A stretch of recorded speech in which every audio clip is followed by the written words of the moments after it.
If you ever see a long wick within a market, pay attention. People will see that as a long wick and pay nothing of it, but this is actually a support level. When price creates a long wick, it usually comes back into them. Here, that price come close to a long wick, but it didn't happen to it. It closed once again, but it didn't happen to it.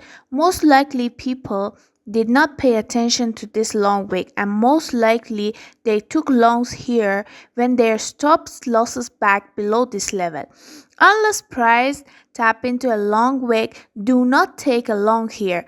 Wait for it to come back within that wick level, because if you do, most likely you'll put your stop losses back down here and you'll become liquidity. Then cheap price will come down into that long width to mitigate it and take as liquidity before starting to see those higher prices. Same along setup, change back with these highs for at least 820.